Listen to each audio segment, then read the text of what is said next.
सीमापुरी, विरोधाभासों का ताना बाना। दिल्ली के बाहरी इलाके में यह बसता है, शहर के चमक दमक से बिल्कुल अलग। यहां कचरे के पहाड़ों के बीच जिंदगी अपना रास्ता खोज लेती है। ऐशो आराम की जिंदगी नहीं, बस गुजारे की जिंदगी। हवा में सड़ांध और बदबू घुली हुई है। कबाड़ से बने कच्चे मकान तंग गलियों में बने हुए हैं। जहां तक नजर जाती है, प्लास्टिक की थैलियों और कबाड़ का समंदर दिखता है। यह है सीमापुरी के बच्चों की दुनिया। 10 साल की मीना टीचर बनने का सपना देखती है। उसकी क्लासरूम, खुले आसमान के नीचे जमीन का एक टुकड़ा। उसके स्टूडेंट्स, दूसरे बच्चे, जिनके चेहरों पर उनकी जिंदगी की कठोर हकीकत साफ झलकती है। वो कबाड़ से उठाई हुई कलम और कागज के टुकड़े पकड़े हुए हैं। उनकी आंखों में ज्ञान की प्यास चमक रही है। जब मैं बड़ी हो जाऊंगी तो मैं सबको पढ़ना और लिखना सिखाऊंगी। फिर हम सब इस जगह से बच निकलेंगे। उसके शब्द हवा में गूंजते हैं, एक मार्मिक याद दिलाते हैं उन सपनों की जो सबसे वीरान जगहों पर भी पनपते हैं। उम्मीद से बुने सपने, नाजुक लेकिन मजबूत। सीमापुरी में भूख एक सच्चा साथी है। ये उनके पेट में चुभती रहती है, उनकी गरीबी की एक निरंतर याद दिलाती है। 8 साल के रहीम जैसे बच्चों के लिए कबाड़ से खाना इकट्ठा करना कोई खेल नहीं, बल्कि मजबूरी है। सिपकी तसी चटपट तके है। कभी कभी हमें ऐसा खाना मिल जाता है जो अभी भी अच्छा होता है। हम इसे अपने परिवार के साथ बांटते हैं। इससे हमें खुशी मिलती है। निरंतर संघर्ष की दुनिया में एक छोटी सी जीत। रहीम की मासूम आंखों में उसकी उम्र से कहीं ज्यादा समझदारी उनके द्वारा उठाए जाने वाले बोझ को बयां करती है।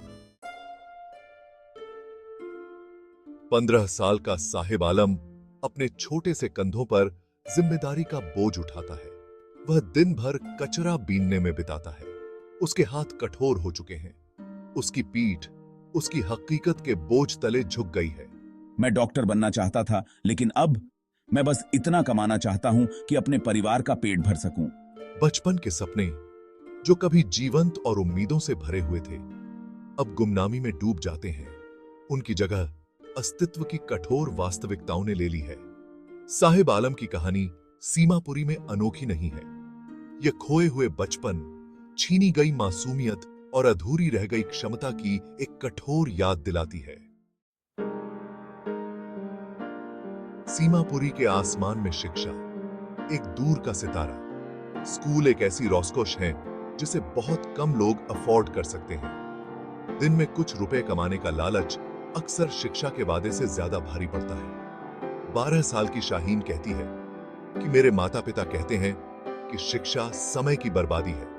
उनका कहना है कि इससे हमारा पेट नहीं भरेगा। विडंबना छिपी नहीं है। शिक्षा गरीबी के चक्र को तोड़ने की कुंजी ज्यादातर लोगों की पहुंच से बाहर है। भाग्य का एक क्रूर खेल जो उनकी परिस्थितियों को बनाए रखता है। सीमापुरी में विडंबना हर जगह है। फेंकी हुई चीजों से घिरे होने के बावजूद यहां के लोगों के पास बुनियादी जरूरतों की कमी है। वे जो कचरा इकट्ठा करते हैं वह उनके गुजारे का जरिया बन जाता है, जीने का साधन। बच्चे प्लास्टिक के ढेर के बीच खेलते हैं। उनकी हंसी कचरे के ढेर में गूंजती है। वे फेंके हुए गत्ते के डिब्बों से महल बनाते हैं। उनकी कल्पना उस वीरान जगह को अपनी एक अलग दुनिया में बदल देती है। फिर भी इस मुश्किल के बीच एक अदम्य भावना है। एक ऐसी भावना जो टूटने से इनकार करती है। सीमापुरी के बच्चे अपनी परिस्थितियों से सख्त हो चुके हैं। उनमें एक ऐसी ताकत है जो उनकी कोमल उम्र को झुठला देती है। वे छोटी छोटी चीजों में खुशी ढूंढ लेते हैं। एक साथ खाना, खेलने का एक पल, एक प्यार भरा शब्द। वे एक दूसरे का ख्याल रखते हैं। मुश्किलों का सामना करते हुए एक समुदाय की ताकत का प्रमाण देते हैं। सीमापुरी हमारे समाज में व्याप्त असमानताओं की एक कठोर याद दिलाता है। यह कार्रवाई का आह्वान है, सहानुभूति और समझ की प्रार्थना। सीमापुरी के बच्चे कचरे के बीच जिंदगी बिताने से कहीं ज्यादा के हकदार हैं। वे अवसरों, शिक्षा और सपने देखने के मौके के हकदार हैं।